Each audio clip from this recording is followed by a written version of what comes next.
There's been many events in this momentous year, but tonight I'm going to do it a little bit differently than it's been customary, because I believe it's time that we establish not only these events, but to make it very clear to you the basis on which we make these pronunciations about world events.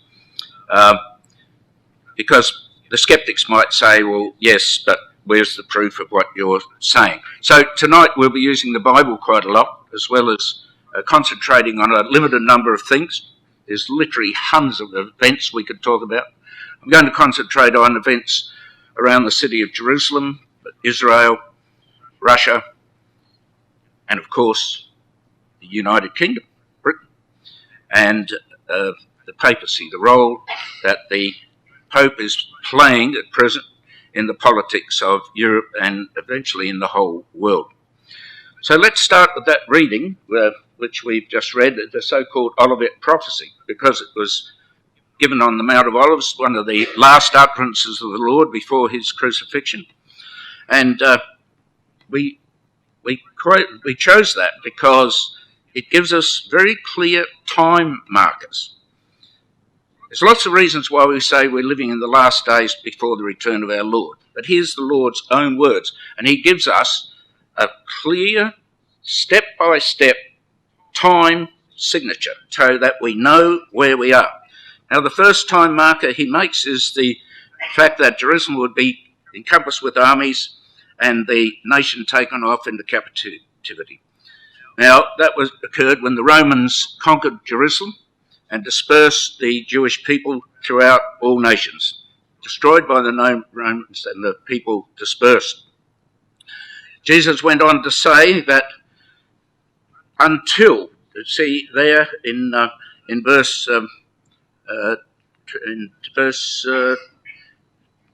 23, woe unto those that are with child in those days, because it will be a time of great distress.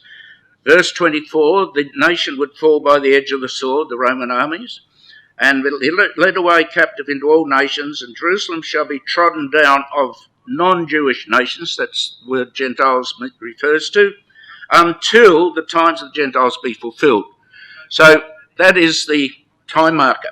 When was the time when Jerusalem's downtreading notably ceased and that came back into the Jewish people's hands? That was in 1967 during the Six-Day War. For the first time in 2,000 years, the Jews had free access to Jerusalem and the Temple Mount. This would be followed, Jesus said, to times of insoluble problems and fear.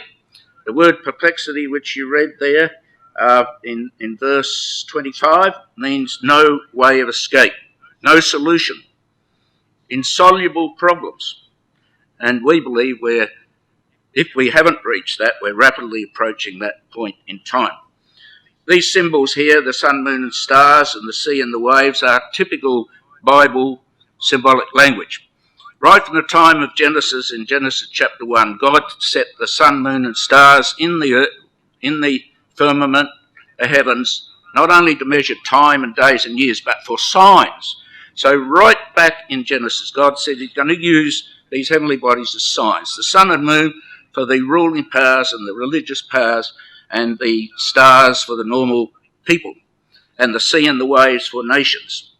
So we're seeing a time of terrific turmoil among the nations and insoluble problems.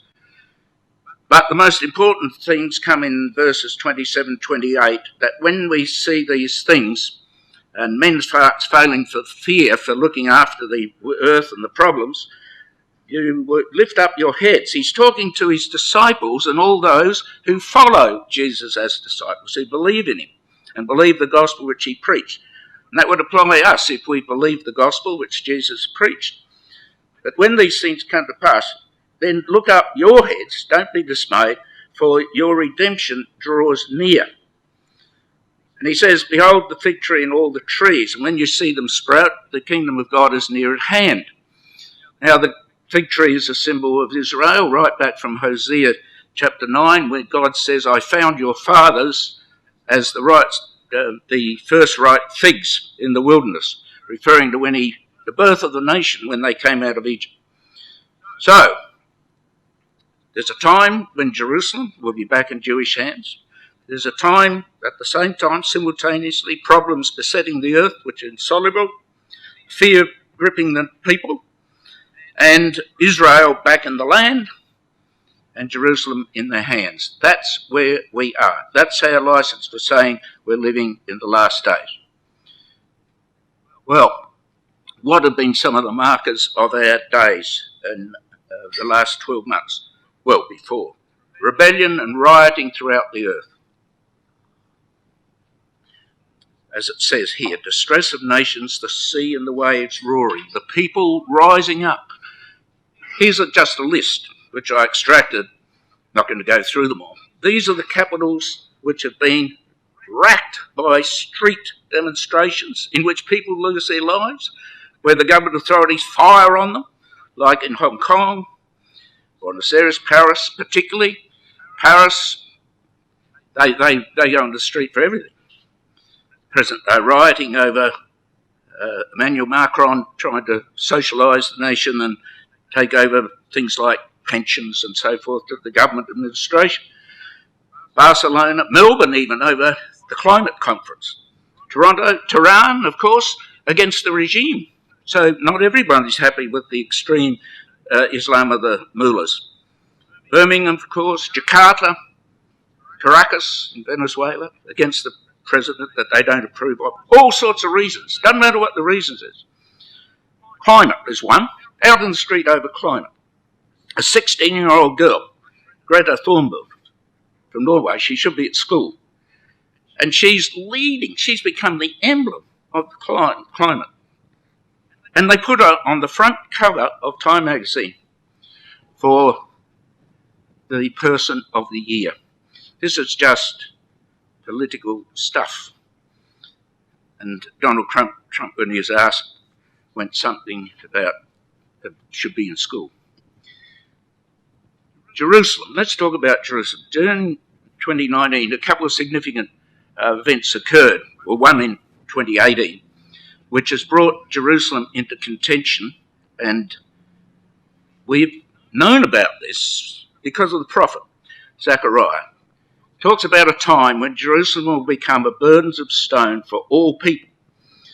And in those succeeding verses in Zechariah, God says, whoever tries to lift that stone and burden himself with it, it will crush them. Now we know that Jerusalem's the burning issue of the Arab world against Israel. Not only the land, but the city of Jerusalem. And of course, Jerusalem, as I said, was back in Jewish hands in 1967. And Israel allowed them full access to the Temple Mount. They can go up there. The Israeli police, not the Arabs, keep order. Otherwise there'd be riots every day. But still the Arabs complain.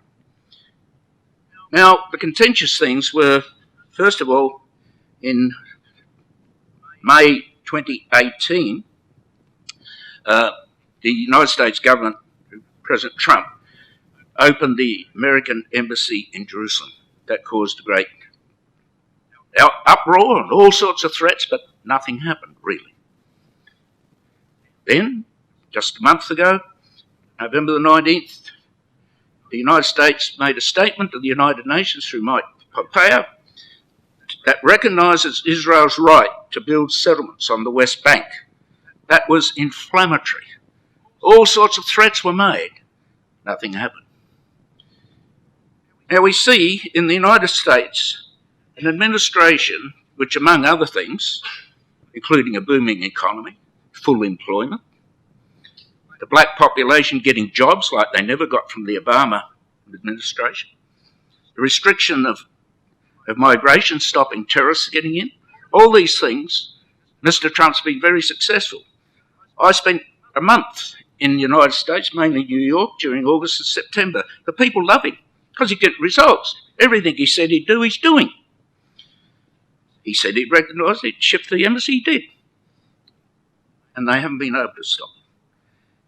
The administration of Trump, and this is all I'll say about Mr. Trump, we believe is there because of his attitude towards Israel. God said to the father of Israel, Abraham, whoever curses you, I'll curse, and whoever blesses you, I'll bless. So why is the United States booming? Because they're lovely people? No, because their administration recognises Israel. Mr. Trump's son-in-law is a Jew. Mike Pence, the Vice President, is a practising Christian in the worldly meaning of the term. But I tell you what, on the 70th anniversary of Israel, he made a speech where he quoted the very quotes we quote from this platform. He quoted Jeremiah 30:33, he quoted Ezekiel 37, the valley of dry bones. This man knows his Bible and he knows why Israel's there.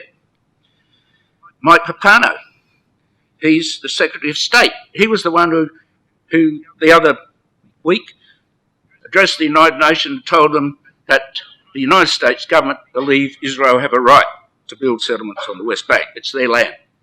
Incredible. And we have a new ambassador of the United Nations who replaces the well-known previous ambassador. She's Kelly Craft, another woman, very capable, and I'm sure she'll do just as good a job as Nikki Haley did. So Jerusalem is going to precipitate the biblical Armageddon. Zechariah 14, I'll gather all nations against Jerusalem to battle.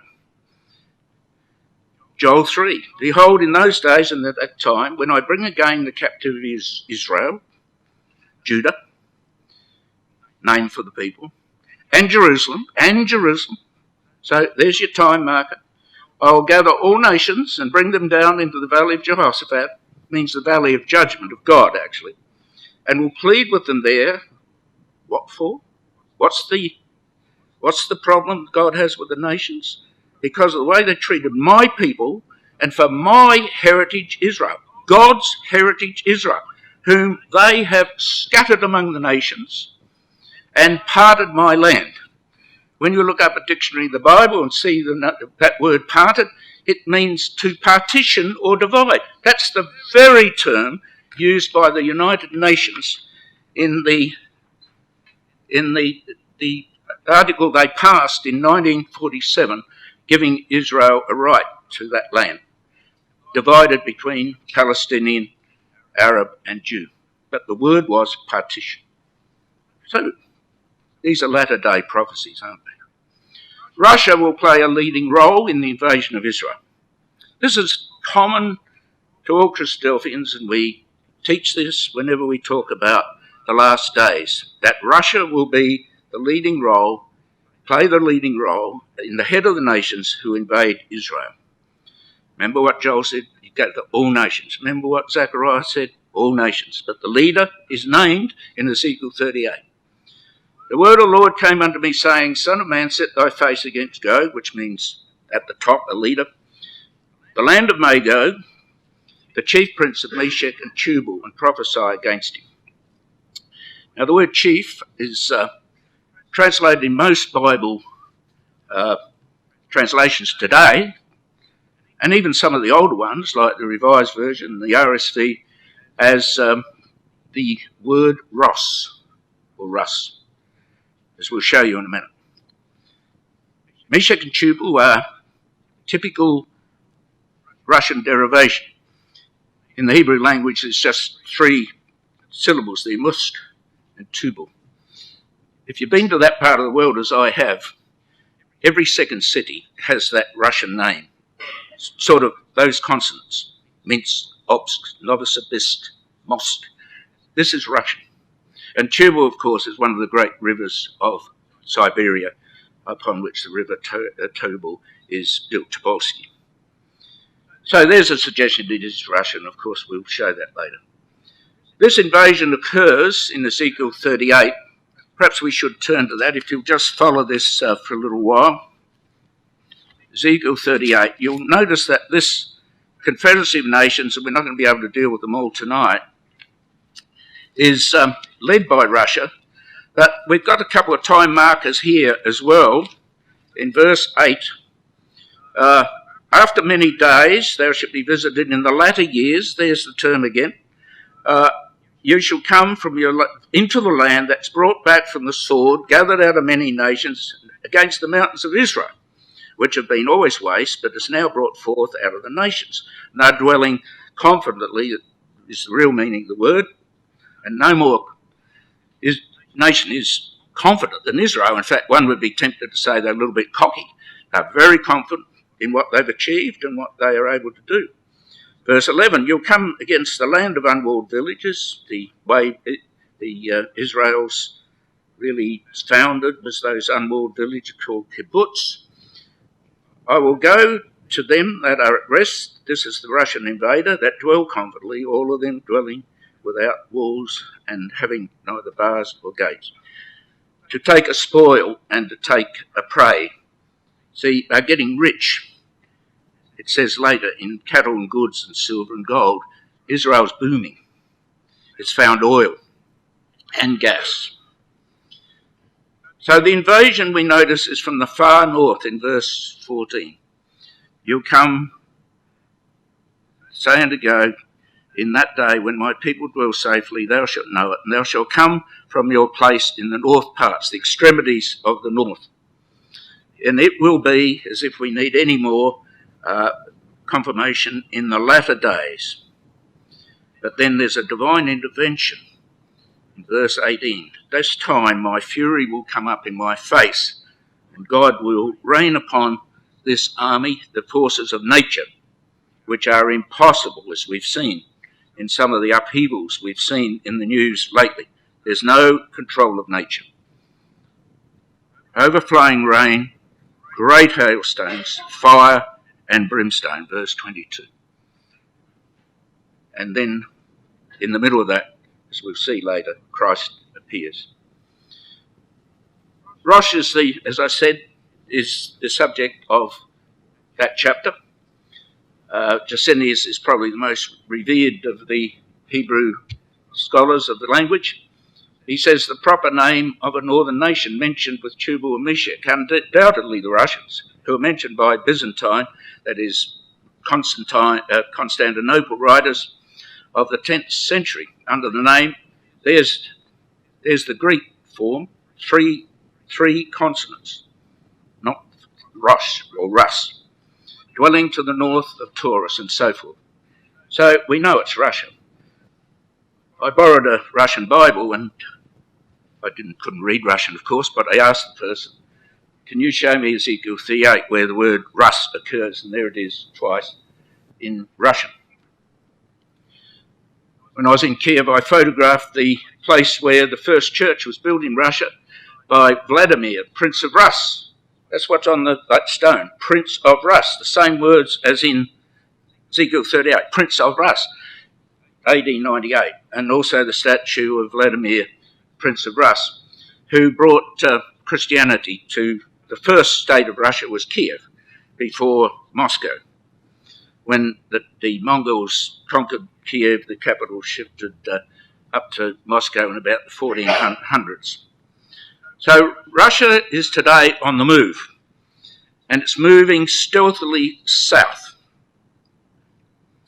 We won't have time to deal with Daniel's prophecy tonight, but the latter part of Daniel's prophecy describes how when the Greek Empire broke up, the eastern part of the empire, which included Israel and Egypt, divided into two sections, north and south, with Ptolemy and the other one, I forget his name, but the two Seleucid, the Seleucid Empire and the Ptolemaic Empire. The Seleucid in the north, where Syria is today, and Ptolemy in Egypt. We all know the story of Cleopatra and so forth. Now, Russia went into that part earlier in the year, ostensibly to help in the defeat of ISIS. Actually, they went in last year, and supporting Syria's dictator, Assad. So you know who Russia's friends are. I mean, Russia's friends are the enemies of Israel, despite the protestations of Mr. Putin. It has positioned men and armaments on Israel's border. It supports Iran, Israel's deadliest enemy, and they give missiles to Hezbollah. They smuggle them in convoys via this northern Syria into Hezbollah, who have arrayed along the northern border of Israel a whole battery of missiles. And the Israeli Air Force bomb those convoys as frequently as they can.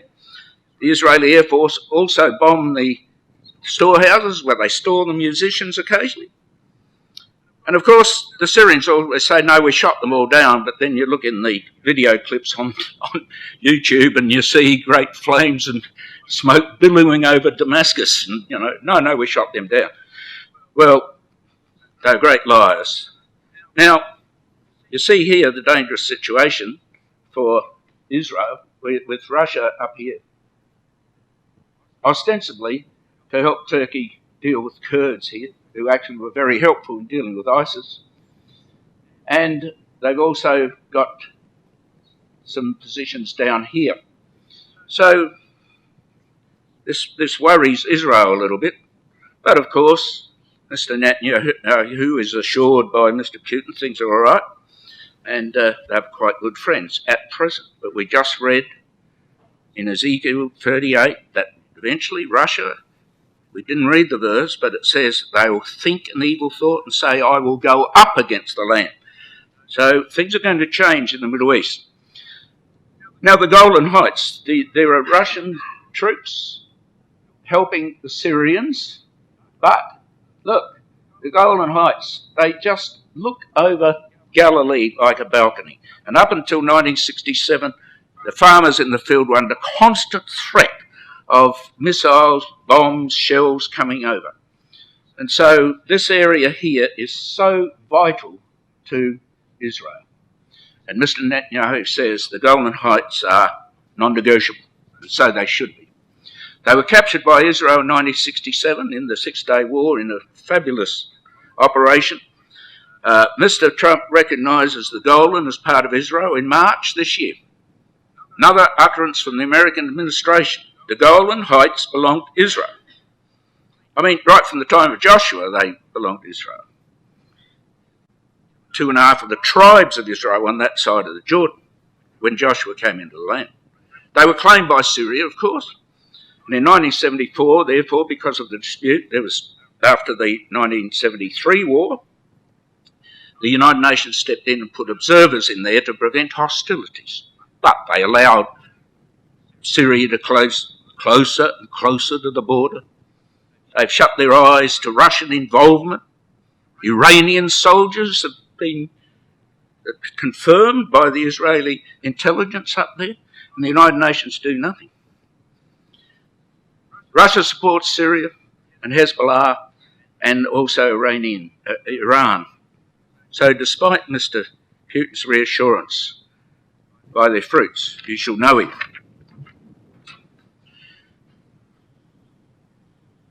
Now, Russian intrigue south. Russia also, we notice in Ezekiel 38 while we're there, that among the people who are with them, and we can't deal with them all, there's Magog and Gomer who are European, due to the migration of the Scythian tribes over centuries into Europe. Most people would put them as France and Germany. It's in Gomer and Tagoma. Now, there's no argument over the Scythian Tagoma. He was one of the Scythian founders. They went up the rivers Danube and Don. Most of the historians tell us about that, Strabo, Pliny and all those. Gomer's interesting because only this week, in searching, I thought I'd get something new for you tonight, particularly the Christadelphians sitting here. I came across a book written by M.C. Taylor, a lecturer at Trinity College in Dublin. Now, I visited Trinity College when in England 2015 because it's got a massive library there, one of the biggest in the world. And he wrote this book called The History of France and Normandy, Northeast Europe. And he says this, that the Gomeri and the Sumerians were the original inhabitants of what he called Gaul, which of course was the name of France when the Romans conquered Gaul. So we can just clear that up. But what we're really looking at is this these other nations. See in verse 5, these nations haven't changed their name like the other. Persia, Ethiopia, that's changed a little bit because it used to be Cush and Libya. Now, Russia's looking at each of those three places. You'll notice Egypt is not there, because Egypt has made friends with Israel. But the other nations there in North Africa, Mr. Putin's very interested. They've had a meeting with these leaders of Libya. After the death of Gaddafi, the United Nations put a representative in Tripoli. But there's a rebellion on down there. And here's one of the guys that does all the dealing for Putin. His name is Prigozhin. Evgeny Prigozhin. And he's an oligarch, that he's one of these big businessmen. He's called Putin's chef, and you're not going to believe this, but apparently he was selling hamburgers and hot dogs off a stall in the street in Russia. And over time, he came into Putin's ambit, and Putin elevated him, and he's a very sneaky individual. And there he is, sitting next to the Libyan leaders. The rebellion, of course, is led by a general who dissented, and he is attacking the leaders that the UN put into Tripoli. So there's a rebellion going on there, and who supplies the arms for the rebels? Russia. Now, we're going to have a православный народ в России, да? И между православием и католическим миром всегда были проблемы. Но я не поэтому сейчас скажу на католиков. Ну, есть там проблемы, есть. Но нельзя их выпячивать и с помощью этих проблем пытаться уничтожить саму римскую католическую церковь. Вот что нельзя делать. А мне кажется иногда, что отдельные элементы, отдельные проблемы в католической церкви начинаются вот этими либеральными кругами использоваться как инструмент уничтожения самой церкви. Вот что я считаю неправильным и опасным. Ну хорошо, значит, мы что, забыли, что мы все живем?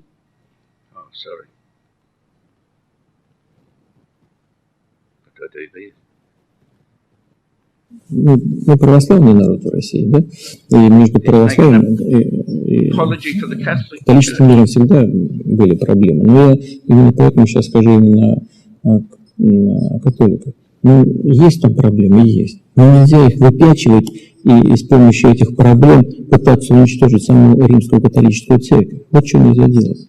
А мне кажется иногда, что отдельные элементы, отдельные проблемы в католической церкви начинаются вот этими либеральными кругами использоваться как инструмент уничтожения самой церкви. Вот что я считаю неправильным и опасным. Ну хорошо, значит, мы что, забыли, что мы все живем в мире, который основан на библейских ценностях. Даже атеисты. Но мы все живем в этом мире. Нужно об этом не вспоминать каждый день, не ходить в церковь, там, лоб не бить, а пол, там, показывая какой-то там, христианин или мусульманин или иудей. Но в душе, в сердце должны быть какие-то основополагающие человеческие правила и моральные ценности. В этом смысле традиционные ценности стабильнее, важнее для миллионов людей, чем вот эта либеральная идея, которая, на мой взгляд, прекращает свое существование. So religion. Религия. Religion is not the opium of the masses. Религия не является опиумом народа. Нет, не является. Но вот я чувствую, что вы далеки от религии, потому что уже без 15 час ночи по московскому времени, а вы все продолжаете меня мучить. У вас как у нас говорят, креста на вас нет. This is history. Well, there's Putin as Mr. Nice Guy, making jokes, making a case for Christian values and biblical values, praising the Catholic Church. I think that's an amazing interview. Daniel the prophet said, the possessor of Constantinople who would morph into the king of the north shall by craft destroy many. This man is one of the most clever men on the planet. because the Bible tells you what he's going to do ultimately. I thought you liked that. Now, I've just put this up because Christadelphians sometimes are accused of making the most of the news. Well, in 1848, Dr. John Thomas, in a book called Help Us Israel, which means the Hope of Israel, said this. I'm not going to read it all. The future movements of Russia are notable signs of the times. Remember, we started this talk with what are the time signatures? How do we know we're in the times? Because they're predicted in the scriptures of truth. So Russia is going to be one of the signs of the times. When Russia makes its grand move for the building up of its image empire, this is a reference to Daniel 2, we can't deal with that tonight, then let the reader know that the end of all things as at present constituted is at hand. It's a sign that God is about to intervene, and the long expected but stealthy advent of the King of Israel, who's Jesus, that's what he said to Pilate, are you a king? Yes, I am. Will be on the eve of becoming a fact. And salvation will be to the sort of people who've been expecting it and obeying the gospel. Now, that was written in 1848, which incidentally was the same year that that book by M.C. Taylor of Dublin in Trinity College wrote about Goma and France. It's interesting, isn't it? Same year. So there were far more intelligent people around in those days than there are today, obviously. Now I'm going to talk about Britain. I don't know whether the foreign policies in 1848 of Britain entertained the idea of assuming the sovereignty of the Holy Land or of promoting the colonization by the Jews. Their present intentions, however, are no importance because God has set out what they will do. The finger of God has indicated the course to be pursued by Britain, which cannot be evaded. So, Dr. Thomas, on the basis of Scripture, saw, and some of the evidence looks slender, but he said that. But he wasn't the only one, because towards the end of the 1800s, the leaders, the prime ministers and the people in power in Britain knew their Bible. So by the First World War, a Prime Minister, Lloyd George, was brought up in a little village in Wales, and he was taught in Sunday school that the Jews would go back to the land. The man for the hour, cometh the man. Lloyd George, Lord Balfour, Bible-reading man, drafted up the Balfour Declaration, suggesting that the British government view with favour the establishment of a homeland for the Jews in Palestine.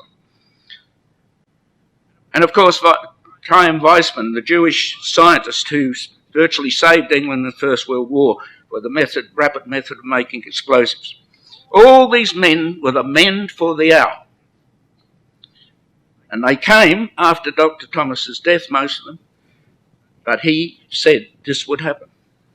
He doesn't know whether the leaders of Britain conceive this at present, but they will be moved eventually to do it. And they were. So Christadelphians are not talking just because it's happening now. And here we go. What a weekend. What a weekend it's been. Even we've been seeing this for a long time. Me and many others have stood here talking about Britain's role in Bible prophecy. But I don't think any of us thought we'd wake up on Saturday morning with an 80-seat majority. The worst Labour loss since 1935. And Conservative governments now, in what Ezekiel 38 calls the young lions of the Tarshish power, there's the main ones. And they've all now got Conservative governments. Jeremy Corbyn, who's a very nasty man, totally anti-Semitic, supports the Palestinian Authority and Hamas.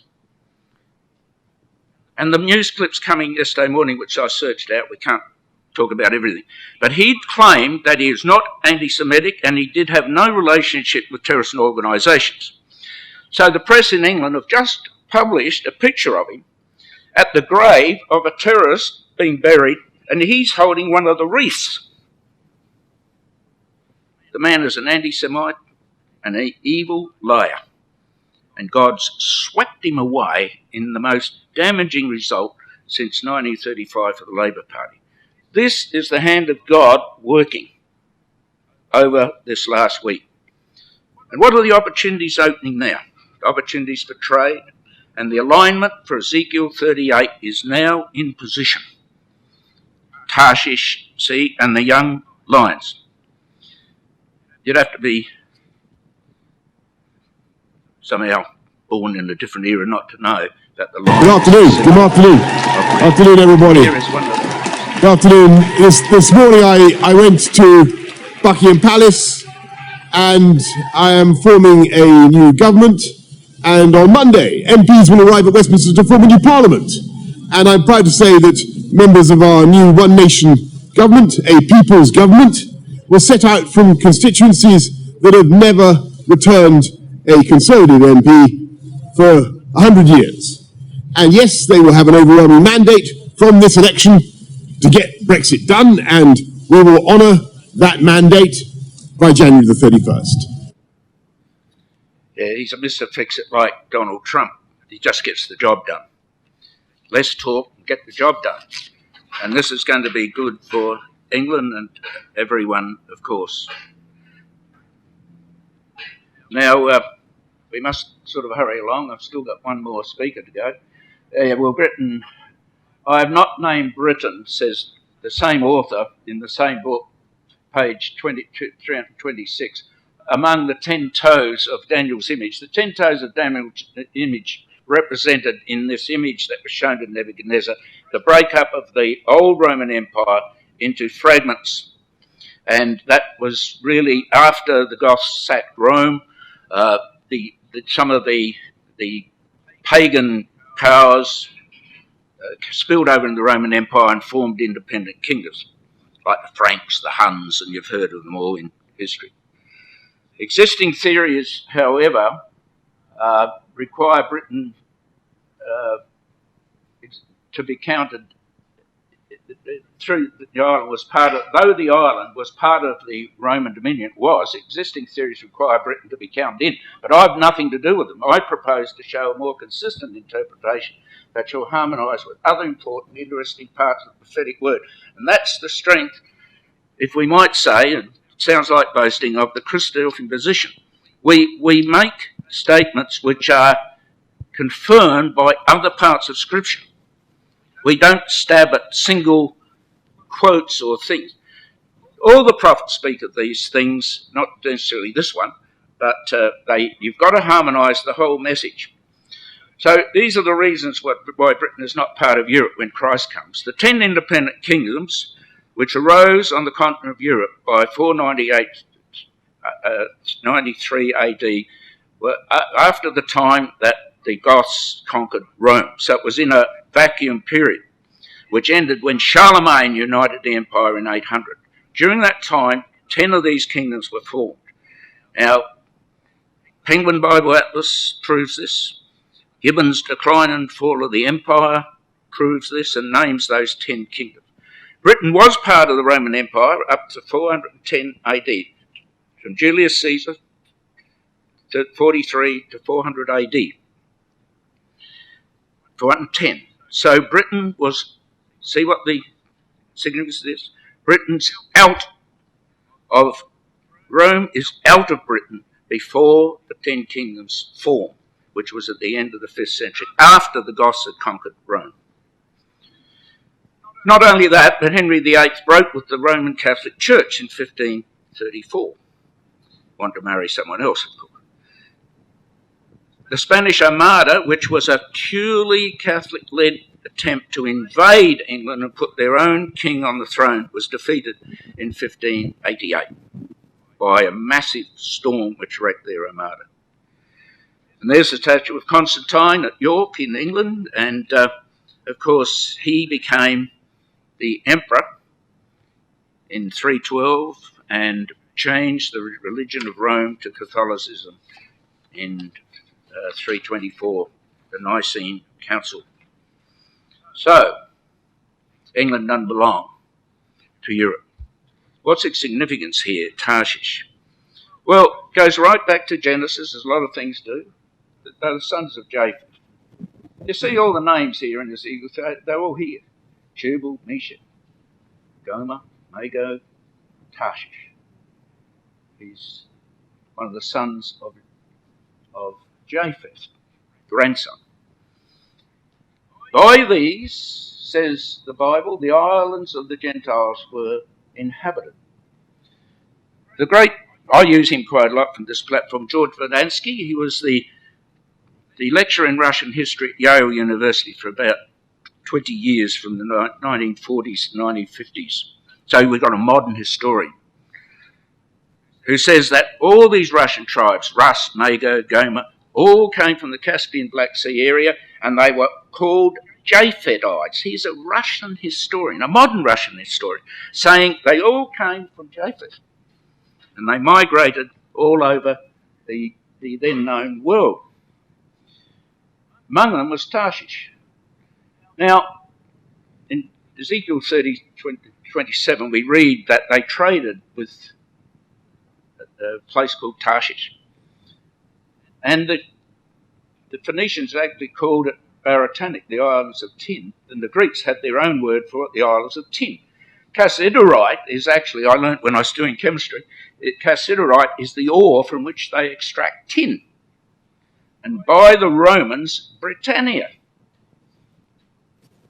And you've got Bocart's Sacred Geography. These two here, Brewer's Britain, I picked up in Truro when I was in Cornwall, and this is considered to be one of the best histories of Cornwall and the tin trade.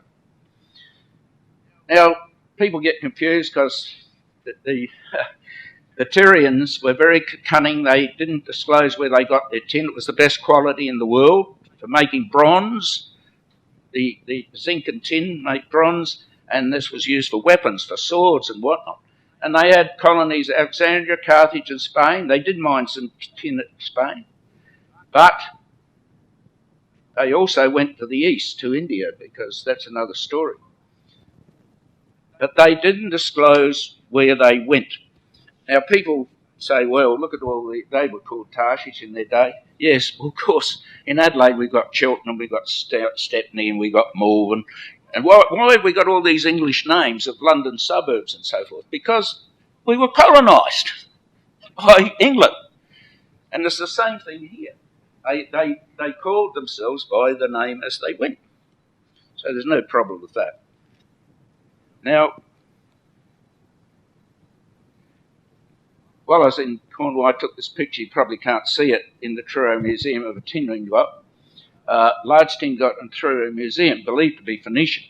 Now, you notice it's cleft here, and the person I was with sort of commented on this and said, well, you know why that is? And I didn't know the answer, because it proves it was by ships to get it in the hold of the ship, so going across the Bay of Biscay on the way home, the Phoenicians wouldn't capsize. And there it is. The Roman ingot is different. It's a different shape, because the Romans mined tin in England.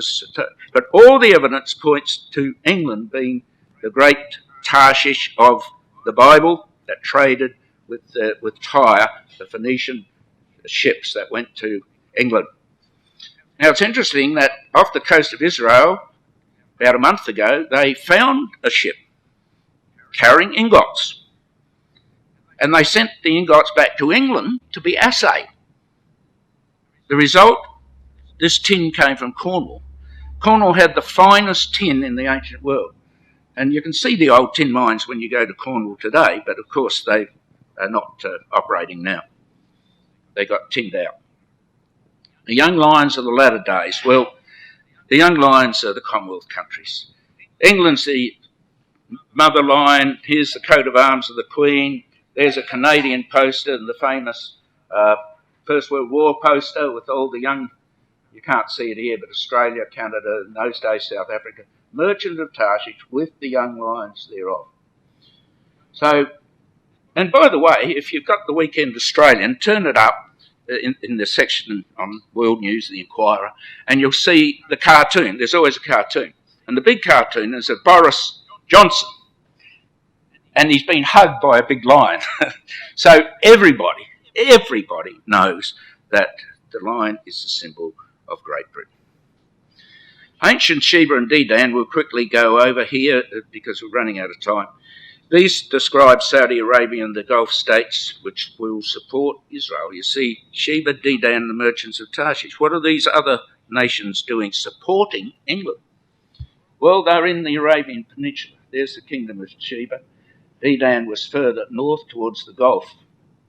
Now, what's Britain's involvement there? They've got a big naval base, Bahrain for a start, but there's a lot of things happening. A lot of things happening this year. This one is December the 2nd. I told you I'd be up to date in this talk. December the 2nd. There's Prince William meeting some of the leaders of the Gulf states, Kuwait and Oman. Here is Mr. Netanyahu, and he's visiting the Sultan of Oman, which is north of the Arabian Peninsula, the area of Dedan, October 26, 2019. This is right off the press. The leader of England. Mind you, the other members of the royal family have visited the Gulf states. Prince Charles has, the Queen has years ago when she was, of course, much younger. Now I'm going to finish up quickly. I'm going to go over time, but I've got another speaker tonight with me, and that's the Pope of Rome. So you won't want to miss him. The role of the papacy in the world today. The papacy is bidding for greater power and influence in the world.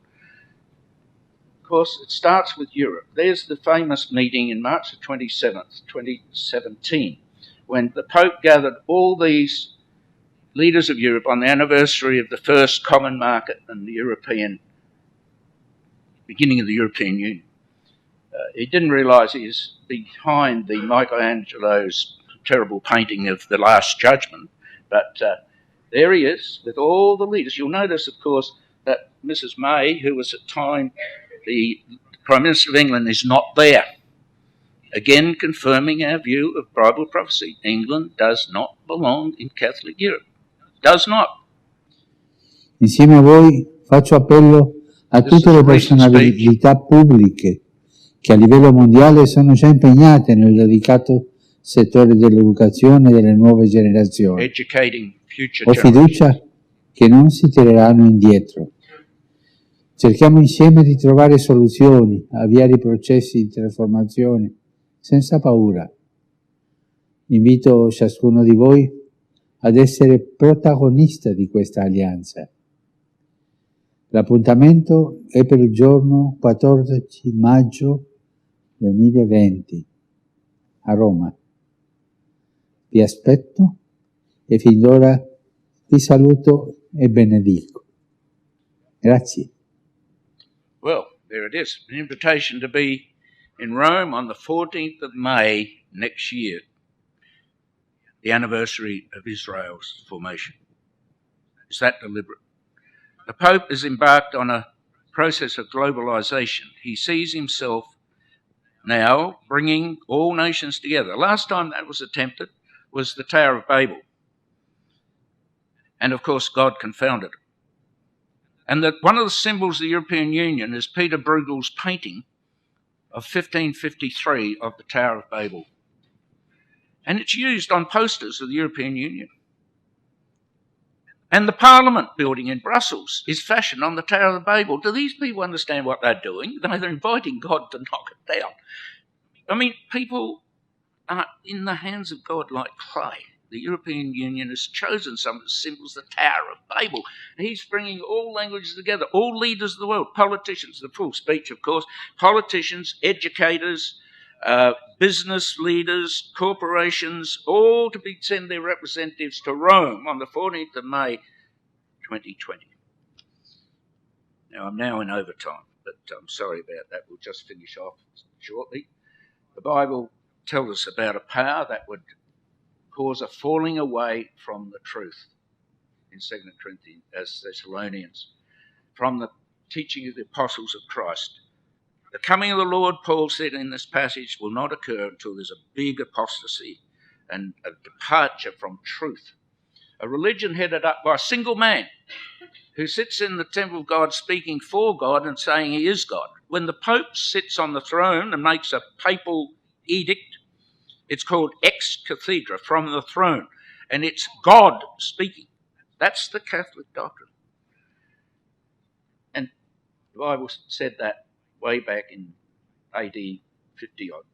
A religion which claims to perform miracles, lying wonders, Paul says. Lying wonders. Worship of relics.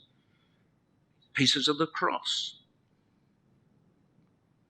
All sorts of things. And places like Lourdes, where people go for cures. By the way, Lourdes has gone very quiet. Have you noticed over the last few years? Don't hear much about it. Maybe things didn't work. It will be consumed and destroyed at Christ's coming.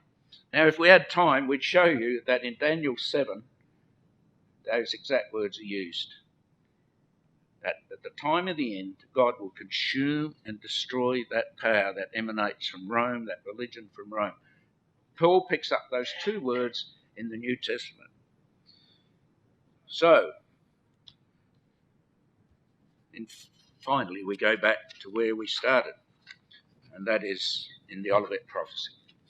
And some of the last words Jesus left with us is these words: when you see these things come to pass, you know that the kingdom of God is nigh at hand.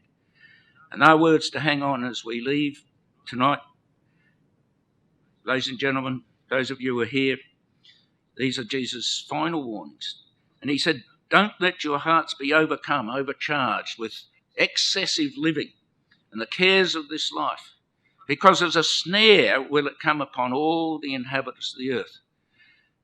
So here's Jesus saying, don't worry, don't get yourself concerned or head up. These things are a sign that I'm coming. You watch out for yourselves. And so we leave you with that message to, while it's still time, inquire into what is the true gospel of the kingdom and the coming of the Lord, and having believed it, to be baptized into Jesus Christ so that we might enter into that kingdom which he's coming to establish.